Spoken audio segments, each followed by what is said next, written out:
آپ کتنے بڑے مسلمان ہو، جب آپ کو اپنی خامی ہی نظر نہیں آ رہی تو آپ کیسے اطمینان پا سکتے ہو؟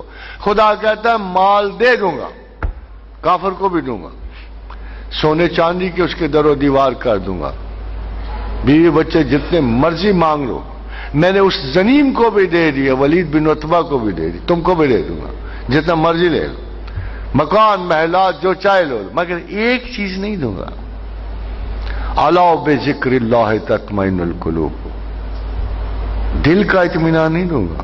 یہ اب سن لو، ہر چیز دے دوں گا، ہر آسائش دے دوں گا، ہر چیز دے دوں گا، مگر دل کا اطمینان نہیں دوں گا۔ الا بذکر اللہ تطمئن القلوب، میں اطمینان قلب تمہیں نہیں دوں گا۔ اس کے لیے ایک ہی چیز لازم کہ تم میری یاد میں رہو، میری یاد کے بغیر کوئی اطمینان نہیں۔ اور دیکھو خدا کہتا ہے، دیکھو تم عذاب و ثواب سے ڈرتے ہو، زندگی کی بلاؤں سے ڈرتے ہو، کشیدگیوں سے ڈرتے ہو، مالی افلاس سے ڈرتے ہو، گھریلو تلخیوں سے ڈرتے ہو، بچوں کے معاملات سے ڈرتے ہو، اور تمہارے ڈر ہی نہیں ختم ہوتے۔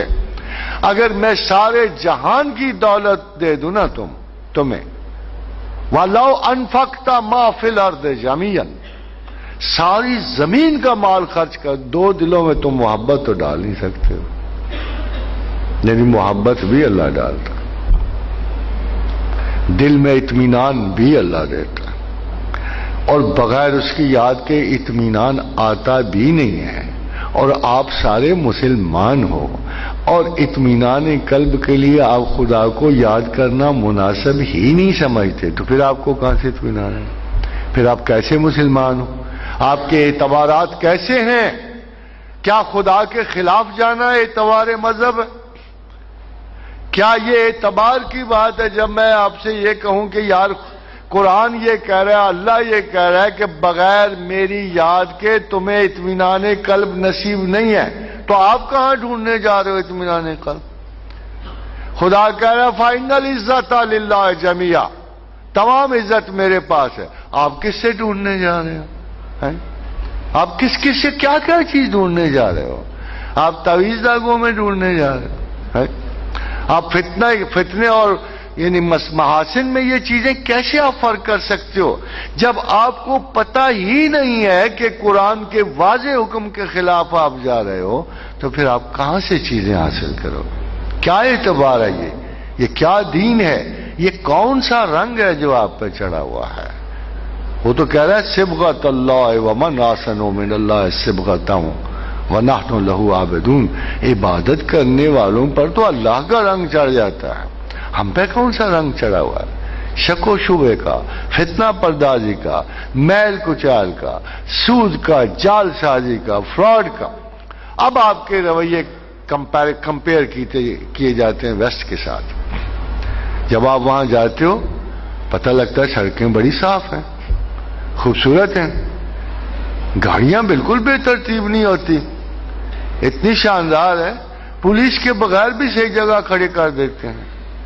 مال میں نقش نہیں ہے، اوپر لکھا ہوا ہے کون سی کوالٹی ہے، اوپر بالکل صاف لکھا ہوا ہے کون سی کوالٹی ہے، کس درجے کی کوالٹی ہے، سب لکھا ہوا ہے۔ پھر آپ بات کرتے ان کو جی کوئی نہیں، یہاں گڑبڑ نہیں ہے، اونچ نیچ نہیں ہے، ریٹس لکھے ہوئے لینے آپ لے جاؤ۔ پھر آپ ان کے دفاتر میں جاتے ہیں، وہ کہتے ہیں ہاں آئیے کام جائز ہے، 1 منٹ 2 منٹ نہیں، آپ کو اطلاع مل جائے گی، ہم گھر پہنچا دیں گے آپ کو چیزیں۔ آپ سوچتے ہو یار یہ کون لوگ ہیں؟ یہ وہ لوگ ہیں جو آپ جیسے بگڑے ہوئے مسلمانوں کو اچھے لگتے ہیں، یہ وہ لوگ ہیں۔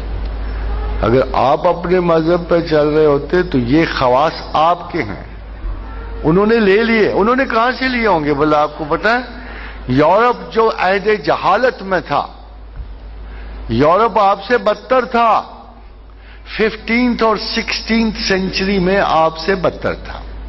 یورپ میں سرٹیفکیٹ بکتے تھے، 10 پاؤنڈ میں چرچ کہتا تھا 10 پاؤنڈ میں اتلی جنت کا سرٹیفکیٹ، 5 پاؤنڈ دو نچلی جنت کا سرٹیفکیٹ، سر میں درد ہوا پادری کے پاس چلے گئے، اوہ یہ تو جن گھس آیا تھا، اب کرنا کیا ہے؟